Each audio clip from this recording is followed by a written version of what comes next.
Hello, so we're live. Hello, Arthur. So welcome back to part two, and we're talking about the USS Liberty, and Yeah. you're going to pick up where you left off.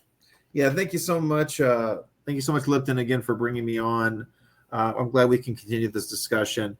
My big interest, what I wanted to pursue further was all of the stories, the talking points that the veterans and the anti-Zionists love to reference. I was just demolishing them one by one. The last time I spoke with you, I was discussing how you had Larry Bowen at the New Hampshire General Court and the committee hearing on a bill for the state of New Hampshire to launch their own investigation into the USS Liberty. He talked about how the Israelis jammed the phones. But I was pointing out there's no way the Israelis could have jammed the phones. They were sound phones. It's just impossible. The second thing I wanted to build on, they want to give, this is Phil Turney specifically, who was saying that Israel was deliberately seeking out that ship to sink it. But there were two planes that when they strafed the ship, they bombed this is an iron ship we're talking about, and they bombed the ship with napalm.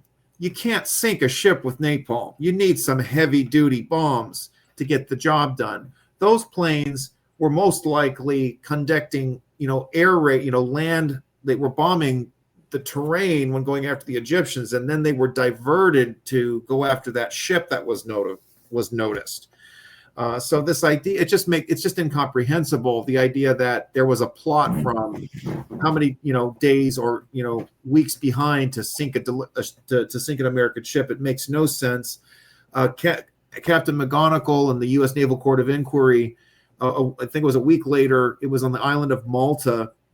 He testified it was an attack of mistaken identity. This is the captain of the ship.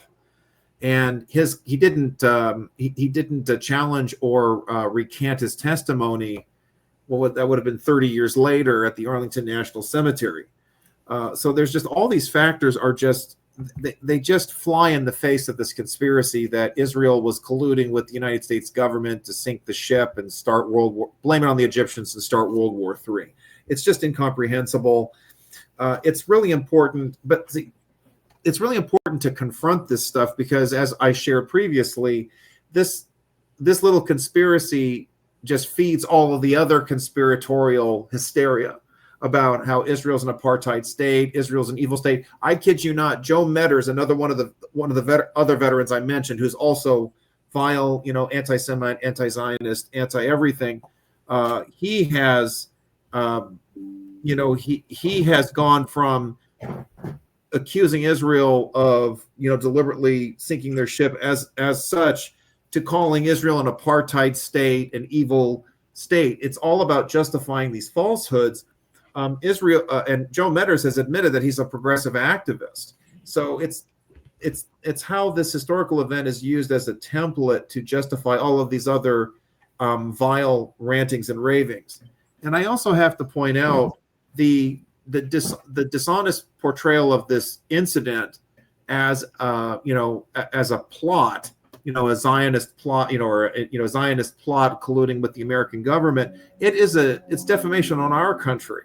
It's making us sound like the United States is just a vassal state of Israel, and I don't find that persuasive. I mean, I understand that we do see the foreign aid, we see the votes that are taken. Or the resolutions that have been passed against anti-Semitism or the BDS movement. But the fact is, I see that more as a reflection of American sentiment by and large. There's a large evangelical Christian community in the United States that cares about Israel. I would say, however, that when it comes to the ongoing, military and financial, foreign aid to Israel, I think you have to look more closely at the military-industrial complex. Major industrial manufacturers, they make money off of creating munitions, and doesn't matter where they get sent. So there's a financial incentive for American companies to keep the foreign aid going because they want the money.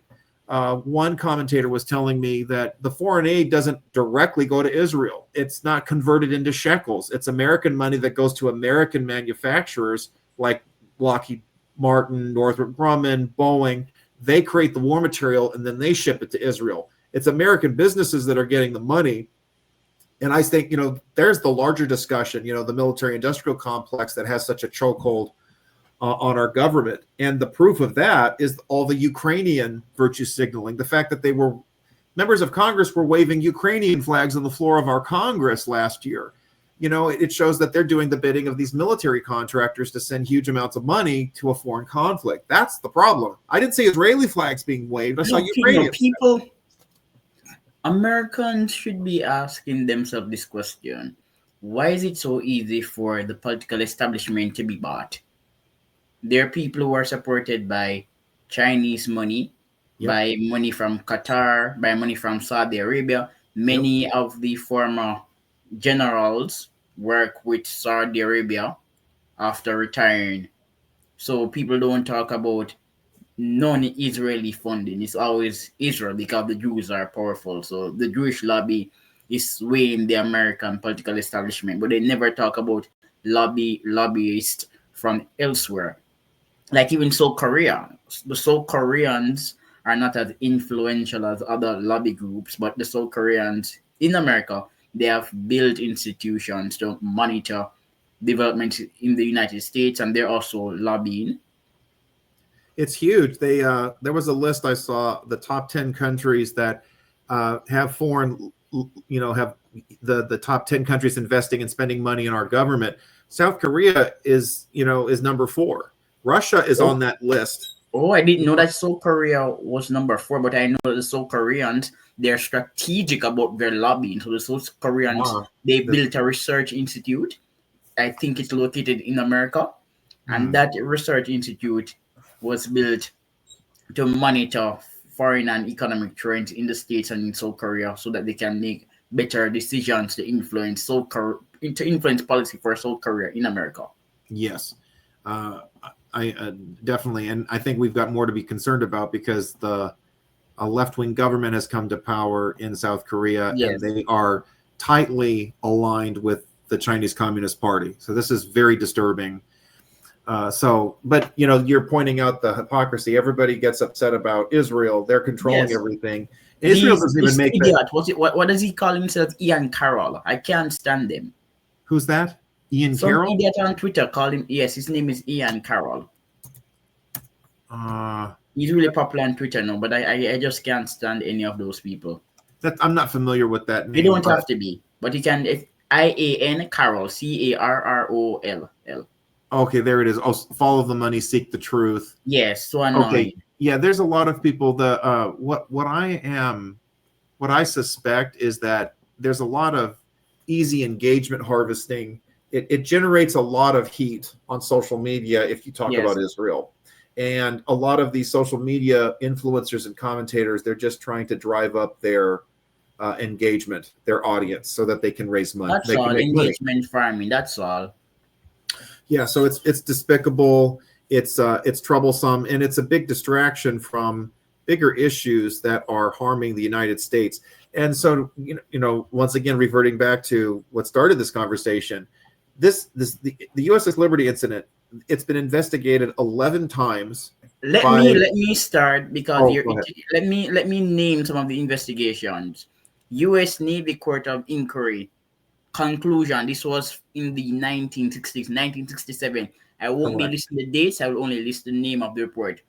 The attack was a case of mistaken identity. CIA report. The attack was not made in malice and was a mistake. The CIA would not have a reason to lie, to conceal the perceived evils of Israel.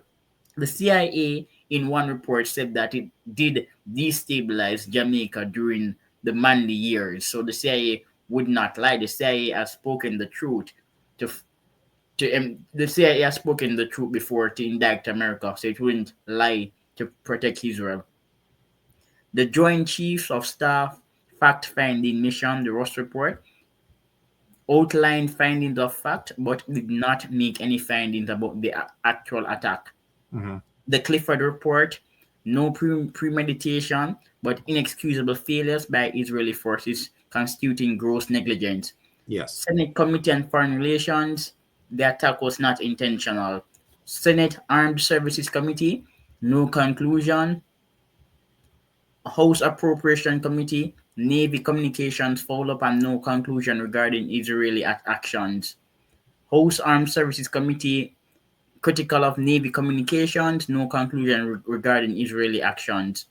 Senate Select Committee on Intelligence responding to critical book by Liberty crewman James Ennis. Senate investigation found no merit to his claim. Yep. Attack was intentional. National Security Agency. Liberty was mistaken for an Egyptian ship as a result of miscalculation and egregious errors. House Armed Services Committee, responding to requests from Liberty Veterans Association Subcommittee on Investigations, launched probe that concluded there was no evidence to support allegations made by the association and no reason for further investigation.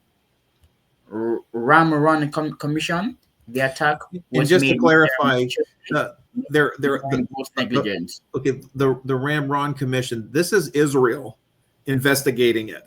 What other country in the world would go to these lengths to investigate their own military? I don't see the so-called Palestinians and their government investigating wrongdoings from their military. I don't see this in Iran. I don't see this in Syria. It's Israel, where it's the most democratic country in the region. They have this capacity for self-criticism, for self-analysis. I think that's key. Three Israel published 3 reports from 1967 to 1982. 3 listed reports, which are listed on the Jewish Virtual Library.org. Preliminary inquiry. There was no malicious intent and no deviation from the standard of reasonable conduct that would justify a court-martial. IDF, the attack was a result of an innocent error. And again, the IDF has been critiqued internally. So IDF soldiers have criticized Israel. Sources: A.J. Crystal, The Liberty Incident, his PhD dissertation that was published in 1997. Yes. And you'll hear, and Phil Turney, he made a comment. This is the veteran, the anti-Semitic veteran who's just insists on pushing this false narrative. He'll say, "Well, Ian Carroll's Jewish." I mean, this is how absurd it becomes. What would Phil Turney said? Phil Turney even suggested that the writer of that, it was a bankruptcy judge, a U.S. bankruptcy judge, A.J. Crystal. He'll say, "Well, that guy's Jewish, and so he has an agenda." I mean, this is how insane it gets. Ilan Pappy's Jew is from Israel, and he's always criticizing Israel. What's the point? Yeah, I mean, it's just, it's the whole ethnic bigotry game to justify the larger conspiracy theory, and it was a very refreshing experience to be able to report on this, specifically to give audience to Cam Higby's debate with Phil Turney, because it hasn't gotten a lot of attention. Do you know why that debate has not gotten a lot of attention? Because the mainstream media is a failed institution, and new media, that's another failed institution. Okay. People like Joe Rogan, they erect new guardrails. Joe Rogan is not interested in truth. Had he been interested in truth, he would have interviewed more serious defenders of Israel, like Ephraim Karsh, for example. He prefers to parade that Dave Smith lunatic. Yeah, I would, and building on that, Joe, I mean, like you're seeing with, the criticisms that were leveled against Douglas Murray, I think were very much unfair. Douglas Murray wasn't being a snob, saying, you have to be, you have to be completely researched. You absolutely have to visit the region in order to be an expert or to comment something. That's not the point he was making. But he was drawing that very fine distinction, as you pointed out, that Dave Smith is not a serious commentator. He's a comedian. This is something that Jon Stewart also does. I would even submit, he's, you have there's another one of these distant right types, Nick Fuentes. These guys pretend to be comedians. Clones. I call it the failed comedian to pundit pipeline. That's all. Yeah, and pointed political pundit pipeline. That's what you're seeing, and they want to play this game of, well, we're not trying to say something, we're just making comedy. And it's like, no, what you're doing is you're fomenting a lie. You do have a position. I love what Douglas Murray said to Joe Rogan. When somebody is just asking questions, it gets to a point where you're not just asking questions, you're asserting something, but you don't have the courage, or you just want to insinuate doubt. That's not acceptable. Have some courage. And I want to one of the sources I referenced in my article was an entire book, The Attack on the Liberty. It was written by James Scott Jr., the son of James Scott, the veteran whom I mentioned at the outset. And he does that in his book. He asks the question at least 3 times, how could the Israelis have mistaken the ship? How could they have mistaken the ship? A lot of the anti-Zionists will put up a picture of the El Qasir and the USS Liberty and go, well, they don't look the same. What they don't take into account is you have an army, the Israelis, that are fresh off of a hot war with 5 Arab states. You had the planes flying 8,000 feet above the ship.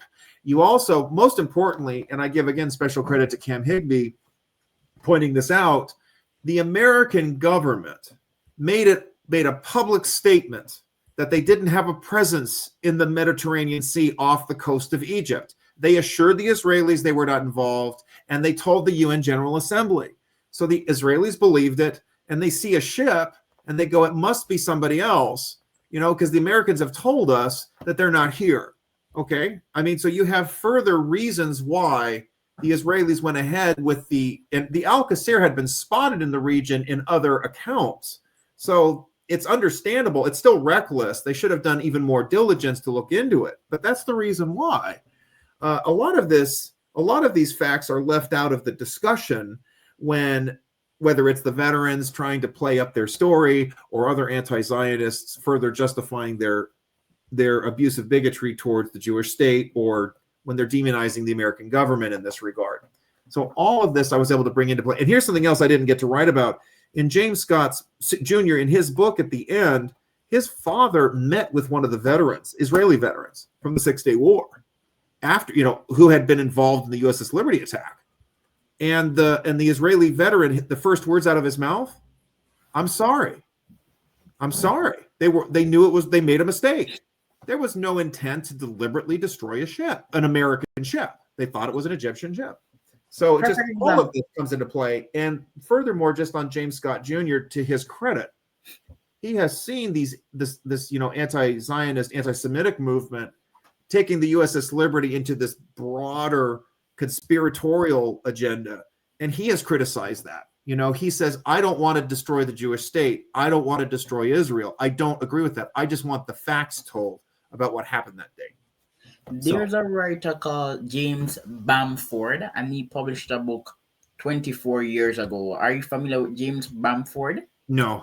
Yes, he wrote a book, Body of Secrets, Anatomy of the Ultra Secret National Security Agency. And in this book, he discussed the USS Liberty. I didn't read the book.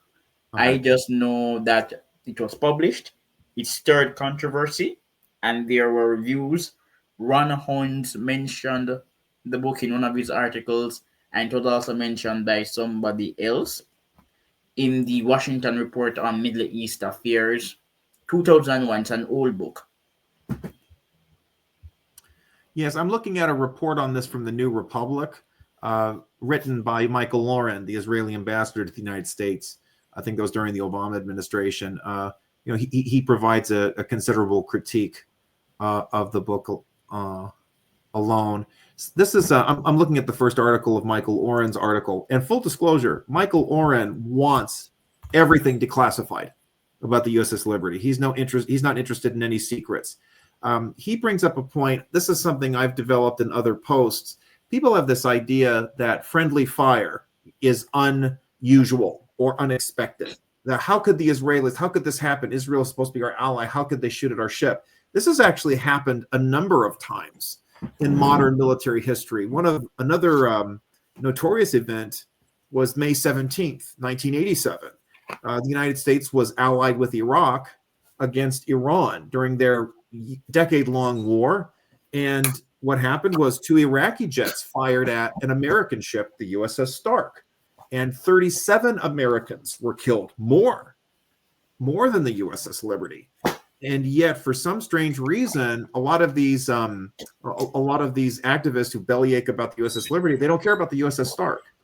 They also don't care about the USS Cole that was bombed by Al Qaeda in 2000. They don't care about the USS Pueblo, which was captured by the North Koreans in 1968, another spy ship. And this was again under Lyndon Johnson's failed tenure as president. These and they don't care that that Israel provided compensation. Oh yes, I did mention that too. 13 million. This is unprecedented. Israel apologized. They paid 13 million. Something else, and I wrote about this too. A lot of people don't know about. There was a technical period of diplomatic stasis or tension between the United States and Israel. This idea that the American government just swept it under the rug and nothing happened, or they pretended like it didn't matter. It's just not true. It wasn't until 1987 that the American government and the Israeli government released a diplomatic resolution over this. It wasn't settled in any kind of secretive sense. That's really key. In contrast, I mean, this is a further argument. It just infuriates me.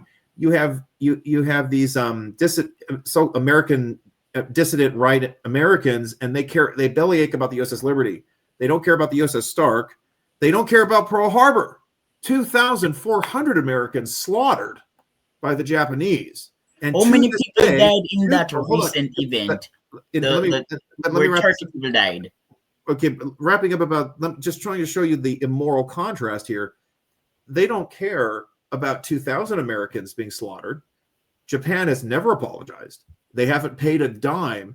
And anybody can correct me on this. My understanding is that the history books in Japan, they still present themselves as the good guys. I mean, the revisionism is disturbing that they're doing in Japan. And now, and sadly, even DNI director Tulsi Gabbard, she made this horrific commentary about the atomic bomb being dropped on Hiroshima and Nagasaki. I mean, the Japanese are now you have Japanese activists giving Americans grief about dropping the bomb. But, what would it take to have brought the Japanese empire to its knees? It took the atomic bomb.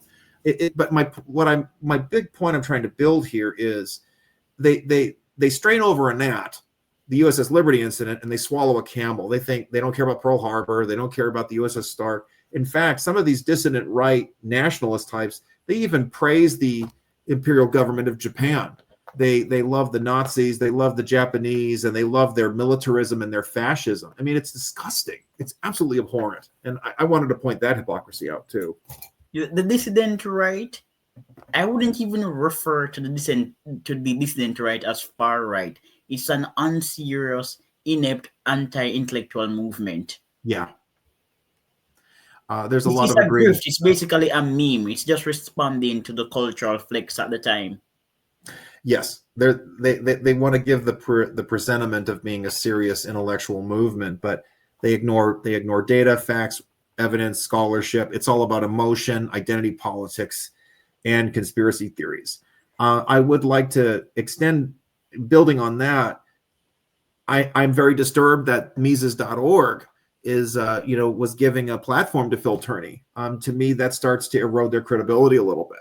I am concerned that, columnists like Ryan McMacken give a lot of attention to the USS Liberty incident, treating it in the more conspiratorial light. I think this is my supposition. I sent my, you assisted me on this. I sent my report, my comments to Ryan McMacken. I've loved a lot of his economic commentary, his historical commentary, but it really does disturb me that this is a stumbling block that they're falling on. I suspect, I could be wrong, but I understand the Mises Institute is committed to a pacifist international view, and they want to have no conflicts, no war at all. I think that's naive. I disagree. I know the Austrian economists were very big on war is evil. We shouldn't allow war at all, but I think we have to be realistic. War is a reality as long as fallen human nature is the norm. We are not at a place where we can beat our swords into plowshares. We're just not there yet. War is sadly going to be a part of life. Minimizing it, ensuring that it's as short as possible, I can understand that. But I suspect that's the reason why they're getting all caught up in the USS Liberty incident. That's my suspicion. But still on the point, because this is a critical issue, so I want to discuss it in detail.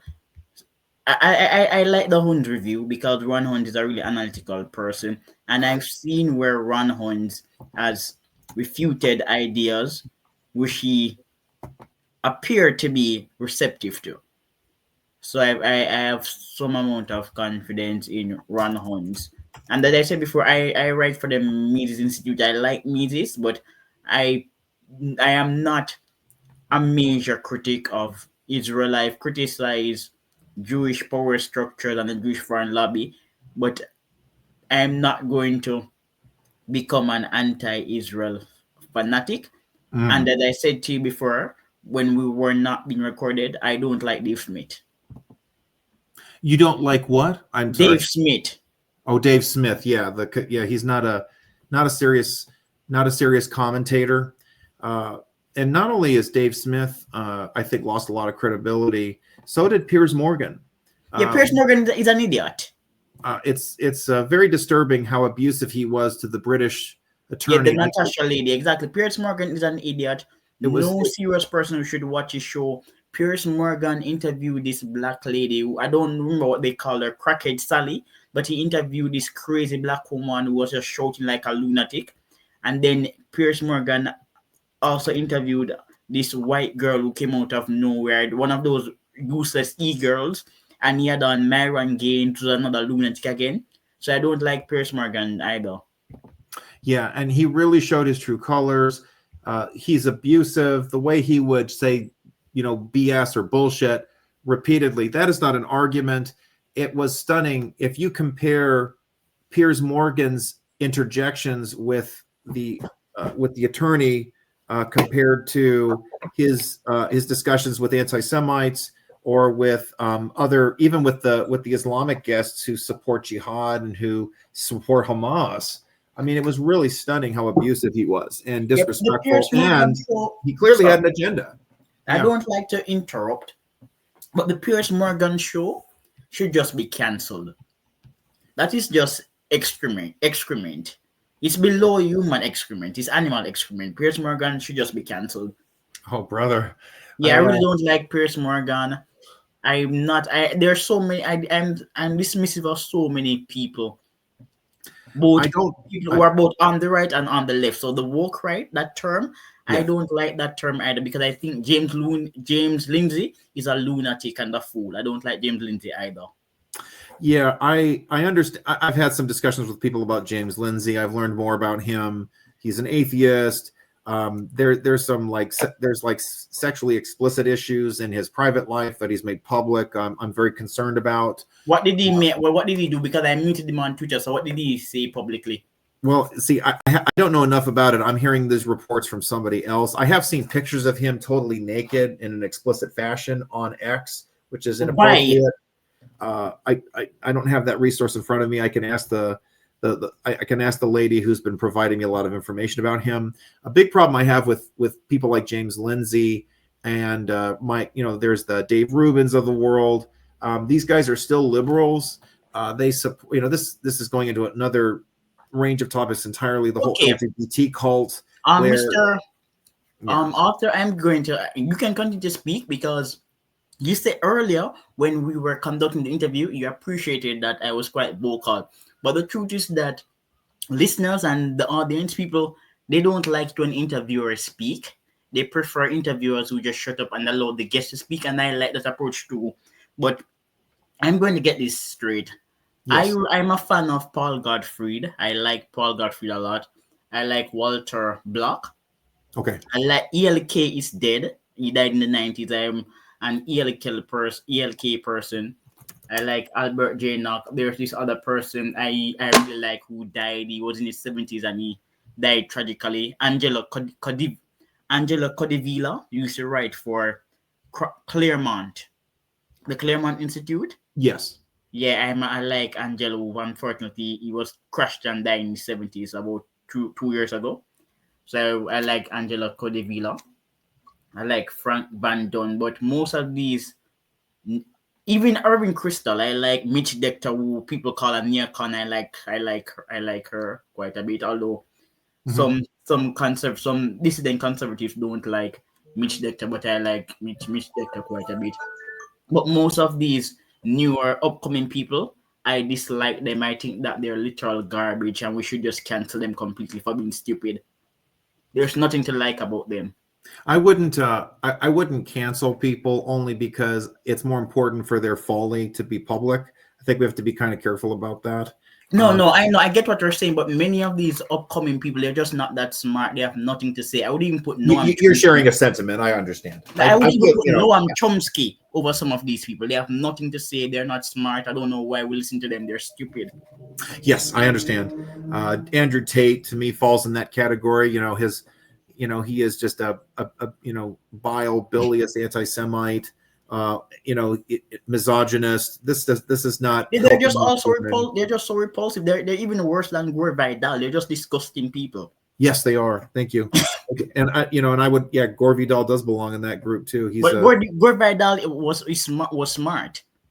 Unlike yeah. these people are not smart. Yes, I would say the modern conservative commentary or dissident right conservative commentariat, they're not rigorous, they're not intellectually analytical, they don't have a wide array of scholastic experience, they're not reading, they're not thinking, they're not considering, they have a narrative, they have their emotionally driven agenda that they're committed to at all costs. And the USS Liberty is a seminal example of that obsession. I'm looking at the UNS review right now, and I see a whole bunch of stuff going after the USS Liberty. Yeah. As well. I don't care for the UNS review that much because I think Ron Unz is he's wrong on so many issues. He wants to raise the minimum wage. The guy has a lot of left-leaning views I don't agree with. So that's a bit of a problem. There's I've seen a fair bit of Holocaust denial on the UNS review. However, again, as I said, I don't believe in canceling. I think that it's wrong I to like silence. Ron Hunt because he's smart, and Ron Hunt invited this critic of his ideas to Okay. discuss the Holocaust. So anybody can basically publish in the Holocaust. Can publish on the site and have a debate. And I've interviewed Ron Hunt before. He can speak extemporaneously for a long time without being interrupted or stuttering. So I like Ron Hunt. So, but back to and you earlier you made another excellent point about the sexual culture of the new right, the former left. So these people who I was once a leftist, now I'm on the right. The Yes. people who left the left but never really left. So somebody like Mitch Decter is seen as a neocon, but Mitch Decter is far superior to many on the right today because at least he wasn't immoral. Mitch Decter wrote this piece back in the 70s, The Boys on the Beach. Do you remember it? Okay. I don't quite I'm looking up the name I didn't quite understand. Midge, Mitch Decter. Maybe I'm Oh, there he mispronouncing. is. Okay, I found it on Commentary Magazine Yeah, from she's a woman. She 1980. was married to the guy from Commentary, Norman Podderts. She was married to Yes, Norman. I'm looking at the article right now from 1980.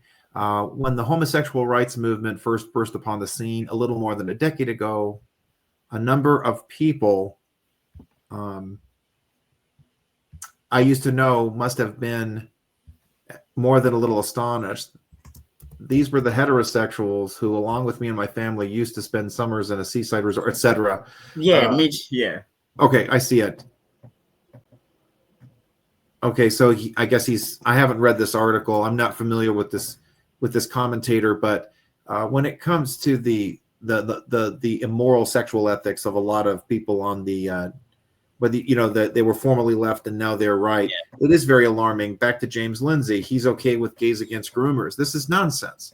Homosexuals shouldn't be leading the fight to protect children. They're in bondage to a disordered behavior and mental health issues. We have to tell the truth. Yes. It's not innate. Nobody's born homosexual. They're certainly not born The in a wrong heritability of body. homosexuality is quite low. So as I told you before, I follow genetics. The heritability of homosexuality is quite low. It's more likely to be environmental, and Yep. many homosexuals were molested as children, or they were parentified children.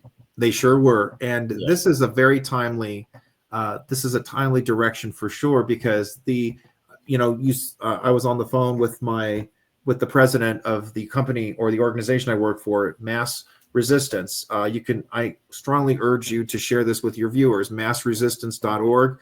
We have been fighting the LGBT agenda for over 30 years. This is work that I am proud to have been doing for the last I was hired. I've been working for them as an employee for 7 years, but I volunteered for them. It's been more than 10 years. I saw this perverse LGBT agenda, how it was harassing businesses, charities, churches, charities, and small businesses. It's a lie. This is an emperor with no clothes. The notion that homosexuality is a civil right is an absolute perversion. The idea that men wearing dresses is a new civil, or a new identity is very offensive. Why the whole world puts up with this? Because people see this super minority, which is abusive, abrasive, and effective in their political posturing, and they've been just brainwashed into buying this. This has been happening in media and academia. This is something else too. People are complaining about the Jews all the time. Everything that they say about a so-called Jewish lobby, it's actually more accurate about the homosexual lobby. You see them having unprecedented control over our media, over our academia. Look, after I don't like conspiracy theories. I don't. So people like to talk about the Jewish mafia. Yeah. But I can tell you this. The evidence for again, I don't like conspiracy theories, but I've met people in tech and entrepreneurship, and the evidence for a gay mafia could be greater. Oh, it is greater. Absolutely. I mean, many of the leading politicians are out homosexuals. You see this. You look what happened. I think it was last year or two. It was at the end of the Biden administration. You had a staffer working for U.S. Senator Ben Cardin. He made an explicit pornographic gay pornography video in one of the Senate meeting rooms. That guy who was riding with that guy, and yes, I remember it. I saw it. And nothing happened to him. He gets not even a slap on the wrist. And in fact, the New York Post did an article about him, and he presented himself as the victim. Oh, I had to change my life. I was persecuted. You desecrated our Congress. You broke the law. You were creating pornography in that, in the People's Congress. How dare you? But this is the kind of thing that goes on. And you see the pride parades. And this is another reason that sickens me. You get back to the USS Liberty question. Phil Turney blames the Jews for everything. Are you kidding me? Dr. Scott Lively wrote an excellent book, The Pink Swastika. He documents how the Nazi movement was the homosexual movement in Germany. This is stunning. The evidence of this is overwhelming. Not just Dr. Scott Lively, but I researched the sources. I looked them up on my own. William L. Schurer in The Rise and Fall of the Third Reich documented the militant homosexuality of the Nazi movement. It's not that. And Dr. Lively, he posits an interesting thesis. I think it needs more development or proof, but he posits that part of the reason why the Nazis went after the Jews is that the culture itself, it's a symbol of normative sexual relations, whereas the Nazis, they wanted to. I know that book, yes. The Nazis wanted to historical. Yes, the Nazis wanted to. They wanted to resurrect the pagan Greco-Roman ethic, which included, absurd, vile sexuality, men upon men, men on boys. You're saying you have read Dr. Scott Lively's book, is that correct? I am familiar with it, and I know that it has been criticized, but I know the person you're referring to, the Pink Swastika. Yes, there's a book. I wonder if the Mises Institute would do a video on that, but it is a telling parallel. You have tyrannical fascist movements and the homosexual lobby, and you see them very close together by and large. I mean, I guess the exception would be the Soviets. I think they were very militant in Mao Zedong. The communists, see, that's actually interesting. The communists were vigorously opposed to homosexuality. Even Karl Marx he found homosexuality abhorrent. Isn't that interesting? But you have the Nazis, you have the fascists, and the allegations are pretty disturbing. You have people on the dissident right who many people allege that they are, frustrated homosexuals themselves. What you see, the Nazis who wanted to march through Skokie, Illinois in the late 70s, the leader of that vile group, he was charged and convicted for molesting a boy. We see this aberrant sexual perversion being pervasive, and then you see it, tied in with these fascist movements. It's very disturbing, and I can tell you, it ain't the Jews doing it. It's not the Jews pushing it. I love to point out the first modern gay rights activist was a German lawyer, Karl Ulrich, not Jewish at all, who pushed the idea that he was gay, it was normal, he was born that way, and it should be legal. This is in the pink swastika. Dr. Scott Lively documents this, and the pederasty. Oh my Lord! Karl Ulrich wanted to normalize sex with 14-year-olds.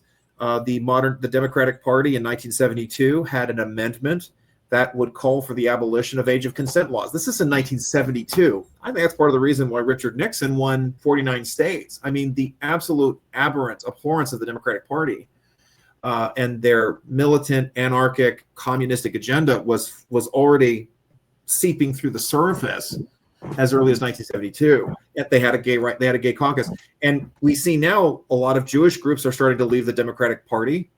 They should have done this a long time ago, because the Democratic Party has been embracing these militant, fascist, even anti-Semitic elements. It's just gone from bad to worse. And as I mentioned earlier, Joe Medders, one of the veterans from the USS Liberty, he's a progressive. He's admitted it. He's a leftist. He's worked with those kind of militant groups. And do you know what I also find rather inappropriate?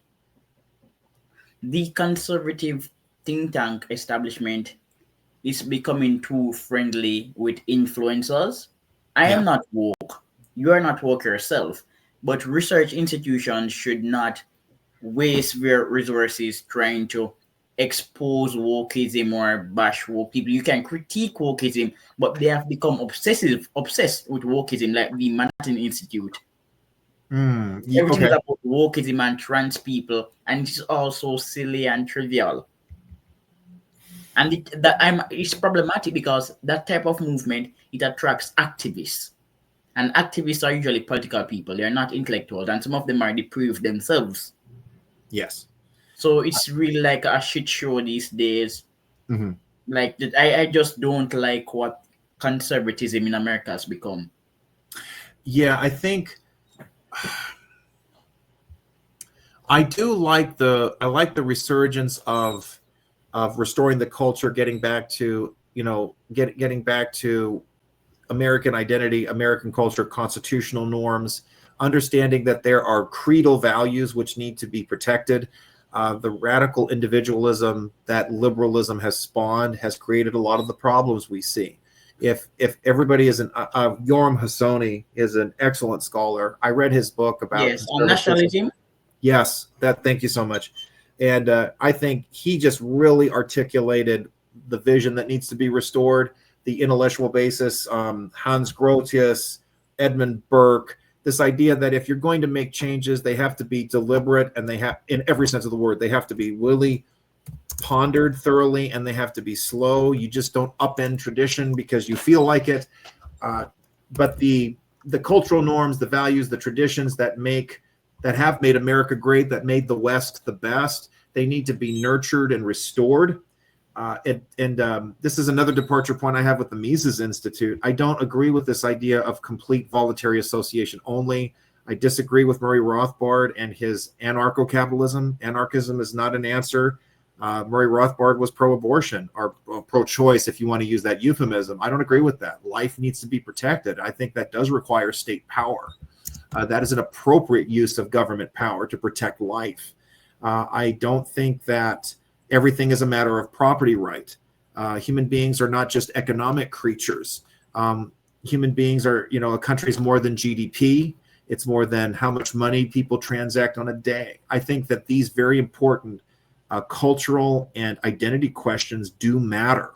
And you mentioned Paul Gottfried, and he's a keynote speaker in the national conservative movement. I feel that his intellectual contributions are increasing again. I believe it was Paul Gottfried who came up with the term alt-right. Yes, Ian Richard Spence and Pele conservatism, Lee Rockwell and Paul and what's his name, Pat Buchanan of the 90s. Yes. And don't get me wrong, Pat Buchanan has issues. I don't believe in the hagiography of the Confederate cause. I think that it was and it was an insurrectionist movement. I don't approve of it all. Thomas DiLorenzo, I wanted to make sure I mentioned his name. I've communicated with him in writing. I actually agree with what Abraham Lincoln did. I think that Lincoln's strong efforts were necessary. I'm glad that the United States remained one country. I've read books. One was, it was called The War Within a War. I can't remember the author right now, but it was in the 1960s. This author, he researched primary documents. Many of the Southerners opposed the Confederacy. They rebelled against the Confederacy. They started their own states or their own communities rebelling against Jefferson Davis. The notion that the South was a unified front against the Union is just not true. The history doesn't bear that out. It looked more to me like an AstroTurf movement where Southern planters controlled the legislatures and they pulled the strings and said, leave the Union, start your own country where we run things just as we've been doing this in the South since the beginning of the Republic. I am very glad that Abraham Lincoln won. I disagree with the revisionist history that the Mises Institute presents on this too. Well, Abraham Lincoln was not fond of blacks. He wanted them to exercise human rights, but not in America. Abraham Lincoln wanted blacks out of the country, and many free people of color in the South, and even some slaves, they fought for the Confederacy. Jefferson Davis, his wife, adopted a black boy. But So my position is this: the Civil War was more about states' rights than about slavery. Okay. That's my position, and I have no problem with a state seceding from, well, not a state, but a part of a country seceding from the larger state. I think there's and slavery would have been abolished even without the Civil War. I'm going to disagree with you on a couple of those points. There's a great book called Vindicating Lincoln, in which it shows, well, first of all, Southerners were engaging in filibusters in Cuba. There was the Austin Manifesto to take over. They wanted to take all of Mexico.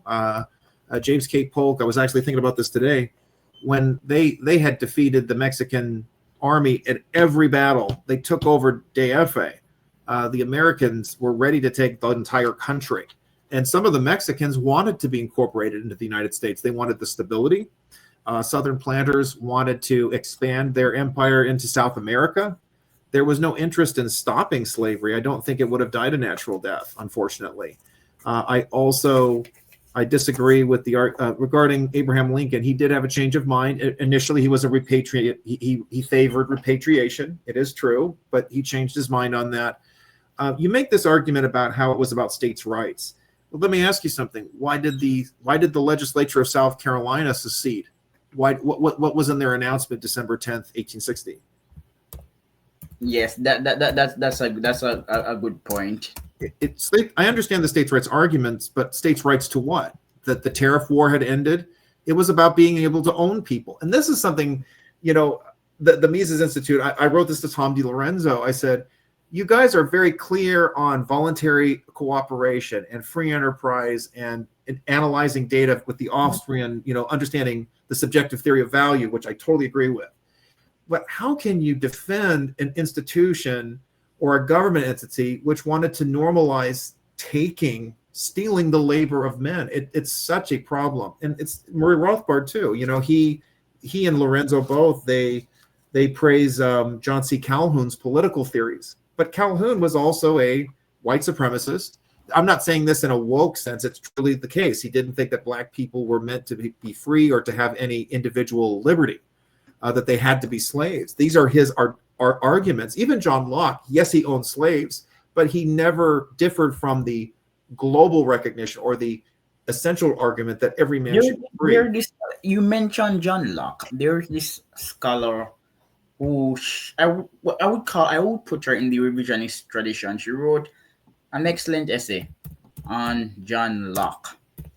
Let me get her name. Her name is Sure. Holly. Yes, I think her name is Holly. Holly, that's her name. Holly Brewer.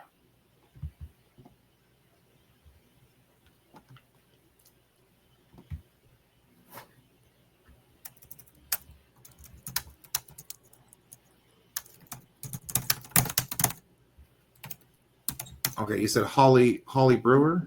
Yes, yes. Okay, I'm looking that up right now. Yeah. She's at the University of Maryland. Yes, our article was published by Aeon. Mm-hmm. And what was the name of her article? Slavery, our article is titled Slavery Entangled Philosophy. That's it. That's the name of it. Okay. Let me see. There's a picture of John Locke on the Slavery Entangled Philosophy. Okay. Interesting. Does Locke's entanglement with slavery undermine his philosophy? Wow. Fascinating. Okay. Definitely something I have to look into. Yeah, You've taken the point about you've made the effort to look up the source. This is another advantage to not having the camera on. I can step away from the computer briefly. okay. I can look for something. The source of when I was mentioning how the Confederates fought against themselves, War Within a War. That's the name of the book. And it was written by Carlton Beals. This is but I don't want to take away from your train of thought right now. Yes, but you made a point about so when I was in college, my professor, he was an expert in American history and we studied the Civil War. And you mentioned that South Carolina seceded, and then you asked me why South Carolina seceded, and I said, good point. And there's this debate about slavery being wrong in the abstract sense, but being right in the physical sense, and seceding because of slavery. Yes, today, no, slavery is problematic, but if states have rights, shouldn't they also have the right to secede because they want to preserve slavery? They're preserving slavery not only because of the economic foundation of slavery, but for practical reasons. They even in America, in American history, there are examples of people who were enslaved and then they were manumitted. Likewise, in the Caribbean, they were enslaved and were manumitted, and rather than fending for themselves as freed people, they returned to the plantation. You know, I, this brings up how the different slavery systems work and how the outcomes of slavery. If I understand the tenor of your question, it's like, slavery existed because allowing people to be free would have been worse for them. Is that what the situation would have been intolerable for them? Yes, it would have been intolerable for them. Yes, it would have. Many of them, even it was also a big problem in West Africa. So some slaves lived with the planters, they worked for the planters, and they had their own property, their provision grounds. After slavery was abolished, some of them remained on the estate. Where were they going to go? Okay, if you use that argument, it could create a situation where slavery is never abolished, because whenever we decide to abolish it, that becomes the stopping point. But it's a legitimate argument. No, in retrospect, it seems weak, but back then it was quite legitimate. This is David Barton addresses this issue in his book. Let me look at David Barton. I think it's the Jefferson Lies. I believe it's called that. The Jefferson Lies Exposed. Thomas Jefferson, when he was governor of the colony, he enacted manumission laws that provided for the gradual release of slaves. It's understandable. Getting people out of slavery and into being fully integrated as free citizens, it's something that wasn't going to happen overnight. There was the sharecropper system that emerged after the Civil War. I get all that, but I don't think that should diminish the drive or the push to end the practice of stealing a man's labor and stealing his very life and treating him as a property agent. And some of the arguments you might see, well, in ancient times they had slavery. Yeah, but it wasn't rooted to the identity of an individual or to their so-called race. It wasn't like people were essentially supposed to be slaves because they were Greek or because they were barbarian or because they were, they were Celtic, uh, you know, Celtic rebels or warlords, whatever. I think we have to be very careful. I understand, people had I mean, even Abraham Lincoln, he used the N word. It was appropriate to use that word in the 1860s. So, I don't think we should cancel Mark Twain because the N word is used in his books. I don't think it should be expurgated. Okay, nigger, that's the term. I'm going to just say it for your audience. Yeah, yes, not We Negro. shouldn't censor ourselves. I mean, people can say retarded again. There shouldn't be a problem with saying that too. Retarded. Okay. There you go. But the whole point of what makes America great too, what makes the West great, is a recognition of, okay, this was a practice, but these are our values. And if the practices don't measure up with the values, we change the practice. And I think that's also an important thing about the West. And I also think that's an important thing about Jewish culture, Jewish communities. They see their suffering and they see it as an opportunity. A black real estate agent and a financial advisor, he talked about how Jewish people, they invest in wealth, they invest in resources or wealth creation to help the future generations. When he was, but with black clients, they don't think that way, and they see Again, brilliant hardships. point. I'm jumping to another You're subject. bringing up this point. I'm sorry, say it again. I'm happy that you're bringing up this point. So you were saying that you spoke to an executive in finance, and he was saying that Jewish people, they invest in finance to build the future, but blacks don't think that way, which is true. Yes. Africans are the least patient people on the planet. There's this researcher called Mark. That's his first name. His last name is German. He did a study on patience. Africans are low in patience, and African Americans have a low level of financial literacy. And outside of America and Africa, blacks are also low in financial literacy. So yes, that's a really big problem. Yes, I think but see, these are practices that can change. And I know it's not the skin color, because I think about your home country in Jamaica, or other Caribbean, other Caribbean nations. This Thomas Sowell talks about this. This was on an episode of Firing Line with William F. Buckley. Sowell pointed out that the metrics for imposing slavery were different in the Caribbean. There weren't as many whites, so they brought in the black slaves to help with bookkeeping, accounting, and business practices. So those black populations were much more astute at finance, business, building infrastructure. Whereas in the United I beg States, to differ. The me. real exception, well, the exceptions are Bermuda and Barbados. In Bermuda, the selection for skills was really strong. So in Bermuda, slavery was not as brutal. Some planters would leave assets to their slaves. Many of the slaves in Bermuda, they worked in the maritime sector. So there was a strong selection for skills in Bermuda.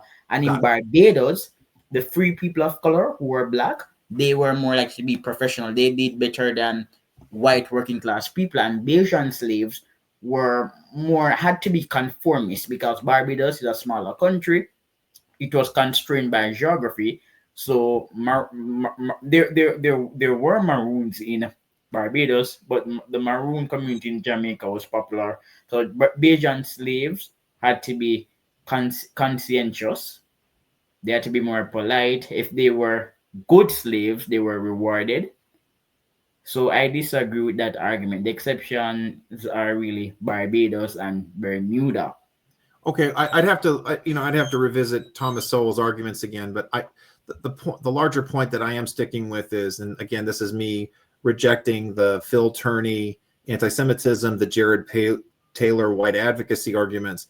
It's not the genetics, it's not the skin color which determines whether a culture is stronger or weaker. I think that is a very poor argument. I think it is a very dangerous argument, and it's just the evidence itself just rejects this. I mean, there are studies on the genetics of savings. I haven't seen studies on the genetics of savings and race, but I've seen on the link. I've seen studies on the relationship between culture and savings, but not on genes and race and savings as yet. But there are studies on genes and savings, but they are intraracial rather than interracial. Interesting. Yeah. Okay. But I just find the You don't like genetic essentialism, and that's okay. I mean, whether it's okay or not, I don't. It's just not a serious argument. I think it's very destructive. I think it's contrary to the natural law norms and values on which the United States was founded. We don't hear about that. The laws of nature and nature's God, which is articulated in the Declaration of Independence.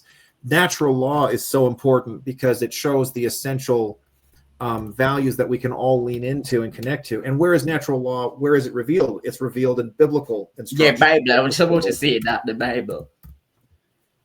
I'm sorry, say that again. The Bible. You said where is natural law revealed, and I said the Bible. I'm sorry, I don't understand. You said that natural law is revealed in the Bible. Yes. That's what I said. Oh, okay. Very good. So yeah, and this We're goes agreeing. again. Very nice. And I would say again, this is why the West is the best. It has to do with that commitment to those eternal principles that are revealed in God's word, and you see them manifest in successful cultures which adopt them. And that again goes to why you see Jews doing very well successfully. They had, ironically enough, I understand, we look at the finance issue again. There was such egregious abuse towards Jews. They were able to handle credit. They were allowed to engage in loans and credit because the Catholic Church had deemed such practices unbiblical. They misunderstood scriptures. I think it was the Bolognese school or the Salamanca school, Salamanca. Thank you for correcting me. Which showed that it's charging credit is not usury. It's an appropriate cost for lending out your money. Yeah. But Jews were already doing this. But then, of course, on the flip side, Jews have a lot of wealth creation in connection, and you have political power brokers not wanting to be beholden to that financial power. So it was just easier to persecute them and kick them out or destroy them rather than pay your money back. Or, this is certainly the case with Edward I in England, for example. But, it just, it's the cultural norms that we need to be focusing on. It's the conspiracy theories to demonize entire groups of people because of their ethnicity is something that I think must be rigorously opposed. And it's not because of, some newfound liberalism on my part. It's just wisdom. And this circling all the way back again to why the USS Liberty incident, we have to tell the truth about it. We have to confront the conspiracies that spring forth from it like a cancer. Well, Arthur, I like this discussion, but earlier you said that you appreciated my ability to engage you in a rapport. Yeah. But people like it when the host doesn't speak. It's you like an intelligent host. You like it when the host is chatty. I'm sorry, say that again. Do you like it when the host is chatty? Well, I mean, I want to be able to make my point. I just think it's with this discussion has gone in many directions, and I've liked it. Sometimes I feel I haven't been able to finish a point, but you've allowed me after the fact to make my case, so I appreciate that.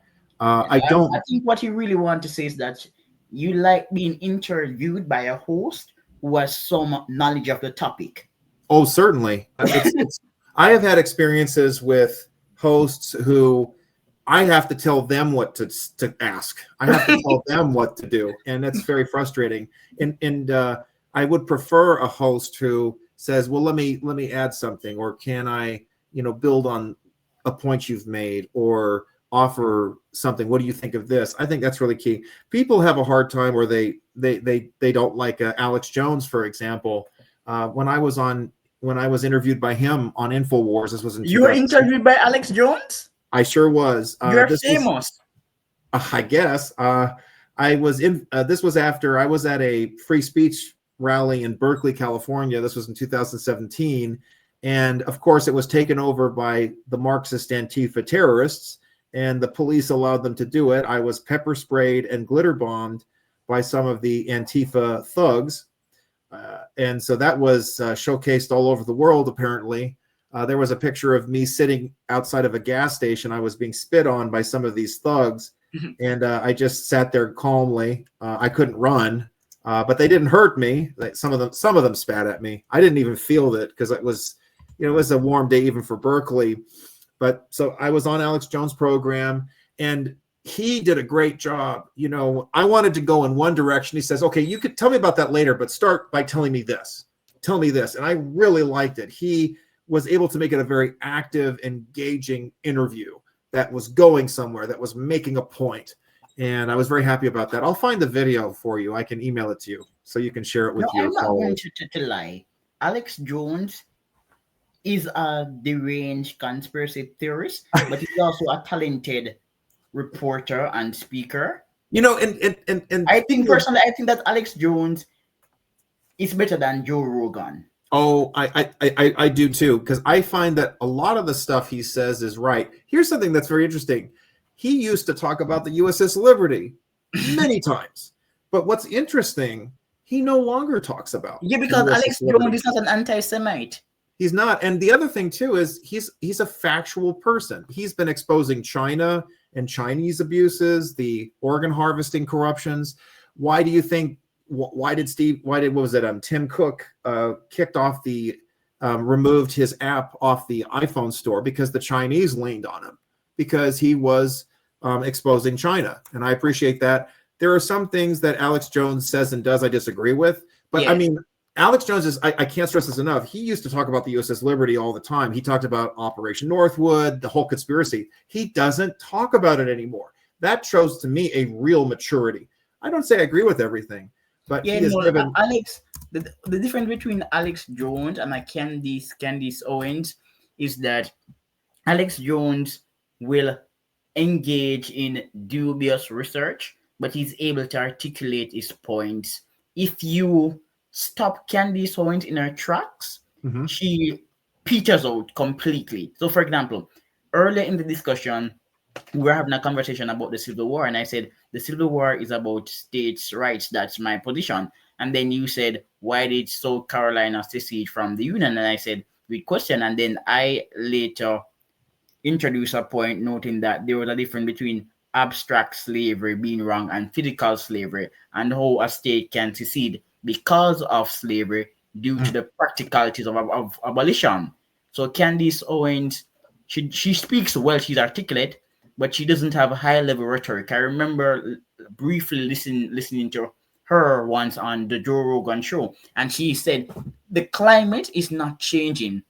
And when it became evident that Joe Rogan was twisting her up, she kept embellishing the point. She couldn't navigate the discussion.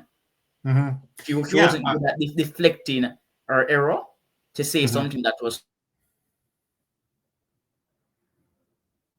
Whenever Go you ahead. I'm sorry. stop her, yeah. Whenever you stop her in her tracks, she starts to flutter.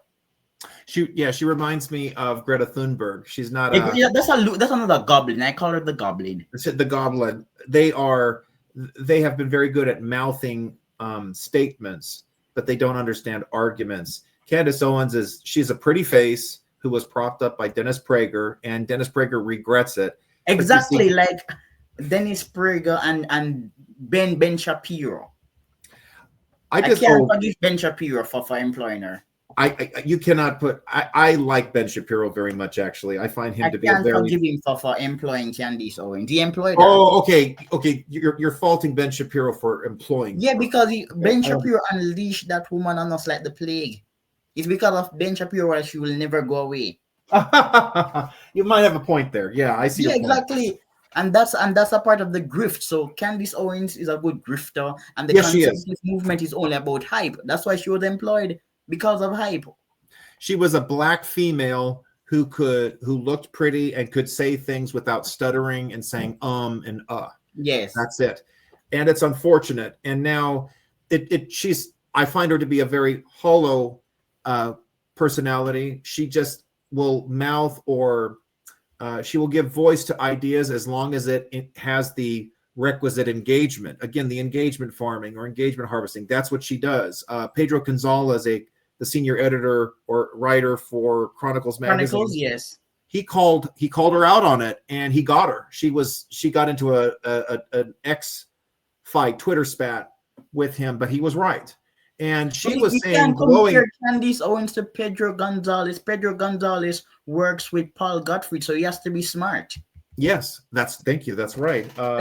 And Candace Owens, further exposing her hypocrisy, she said all these wonderful things about Israel. She would say these glowing things supporting Israel and Zionism. And then all of a sudden she switches gears. Clearly, it has nothing to do with any reasoned or researched change of mind. It's all about the engagement harvesting. It's so phony. And to prove this further, I must add, when she put out a video, she teased a video saying big announcement coming. And that was the original title of the video, right? And lo and behold, it's Candace Owens interviewing Phil Turney of the USS Liberty. And I just laughed and said, this is not a big announcement. This was clearly a tease and a PR stunt to get views. And right away, it was just, I knew this was going to be a failure. And ironically enough, she brings on Phil Turney, who spouts off about the Jews and the chosen people tried to kill us. But the backlash was excellent across X. This is where I found out about Cam Higbee.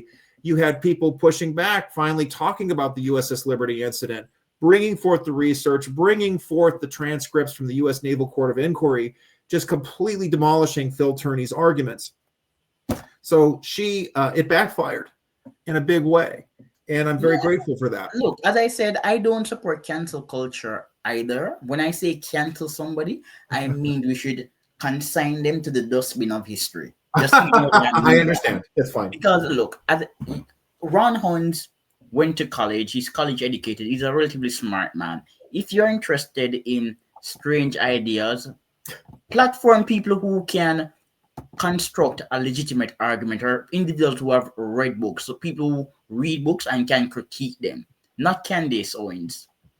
Yes, she's like the Paris Hilton of conservative. She's famous just for being famous or being pretty. That's all there is to it, and that's personally, I am not anti-white. I would say that I'm pro-white. I'm not anti-white at all. But these days, I am getting quite repulsed by white people, because white people will put any black person on a pedestal as long as a black person can string a sentence or two. Yeah. Yes, any black person who can speak well or who likes right wingers, they will turn that person into a celebrity overnight, and it's so pathetic. Yeah, and this is the Dave Rubin problem. This is the James Lindsay problem. This is the Dave Smith problem. Once again, a great applause. I give kudos to Douglas Murray. I don't agree with his sexual mores. He abuses his body with. I don't know if he's actively. I mean, he calls himself gay. I don't know if he has a partner. I don't know. I don't know anything about him really, other than his books. But I absolutely appreciate his very focused, effective, researched, evidenced defense of Israel, defense of Zionism, his refutation of the Palestinian cause. He did an excellent, as much as I understand your contempt for Piers Morgan allowed Murray on his program, Uncensored, to debate Cenk Uygur, and he completely... Yeah, exactly. How do you pronounce that man's name again? The guy from Young Turks. Cenk Uygur. He's also stupid. He's and he's also like a side note, he was a conservative, but then he moved into progressive media. It's all about the money, just like Candace Owens. It has nothing to do with principle. Yeah, like I'm Turk. Okay, I remember reading newspapers during the 2010s, and back then, smart writers were still around. Post 2017, you can barely read somebody who's intelligent and who's under 70. Barely. I'm sorry, say that point one more time. I'm sorry. I'm saying that these days it's hard to find intelligent people under 70. I'm talking about the quality of public commentary. It's so bad. Yeah, I think, and I guess it's social media that's created that. Everybody feels like a commentator because they could post something and it gets exactly like back in, well, I'm still young, but back in my time, you would go to school, or if you didn't go to school, you would read a lot of books, and after that, you would write some articles or start a podcast. These days, any idiot can become a pundit overnight. Ah, yes. It is so annoying. Like we're supposed to treat these people like they're Thomas Sowell or Richard Posner. I don't like. It's so irritating. Yes. That's why, and And that's why I don't like people like Joe Rogan. I have such strong contempt for Joe Rogan. you know, I've got a different view on that. He is willing to give a platform to a diverse array. He interviewed Magnus Carlsen, the strongest chess player in the world. He has platformed Gad Sahad, who is a Yeah, fine intellect in I Canada. like that side, but did he platform Paul Gottfried? No, he hasn't. Maybe So why this exactly is my your point? chance. This is your chance to start pressing on Rogan. Step up your game. That's the role that Exactly. we can play. Yes, like I've interviewed And Paul. platform Lipton Matthews, and platform maybe give me some time too. Who knows? Like there's some of my I have 1,224 followers on Twitter. I'm not a social media guy, but people encourage me to join. And some of my followers are like, "You're suppressed. You only have 1,324 followers." At first, I didn't pay attention to my low follower count, but these days I do. I'm like, this something is quite strange here. Like my engagement is really really low on Twitter. I didn't look into it, but now I do. It's really really low. There, I just followed you, so you've got one more new Yeah, and follower. I don't think I'm being shadowed, but I don't know why it's so low though. Maybe I think I know. No, when I'm debating the Israeli-Palestinian issue or any other issue, I Hmm. give both sides of the story. I'm not into engagement farming. There you go. Yeah, There are specific analytics you have to tap into in order to get that kind of rich aggregate response. But again, that doesn't lend to serious, thorough, and refreshing discussion. And Twitter, you can only if you haven't subscribed for the plan, you can only post 280 well, words I at a said that's the time issue. or I characters. paid. I'm a verified person. I pay like what, £37 a month. I am premium plus something like that, and no engagement. Let me see. No engagement.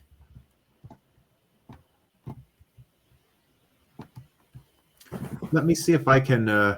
There it is. Oh yeah, you are. Yeah, you are a subscriber. That is interesting. Exactly, no engagement. So I'm like, okay, then something is strange. I don't think I'm that important to be targeted. Hmm. But I I've interviewed a lot of controversial people, and I post anything that's factually accurate. Yes, that should definitely be the goal.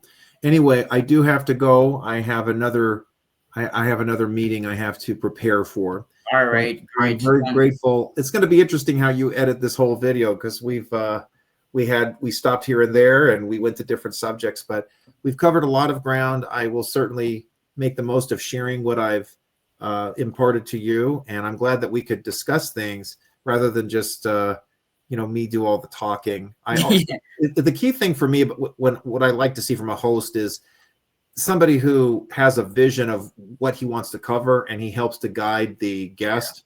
That's the only thing that I don't like from a host, is just like, tell me everything and they sit and say nothing. So that's just my take on it. I do have to go, but I'm so grateful, Lipton. Bye. Maybe Mr. McMacken will allow me on his I podcast. don't think he's using that email again though, because I just sent him a message and it bounced. So maybe he's not using it anymore. Well, if you have some way to contact him or someone at Mises.org or Thomas DiLorenzo, I'd be happy to have an extended discussion with them on some of the things we discussed. All right, thanks. Okay, bye. Right. Have a great day. Thank you so much. Yeah.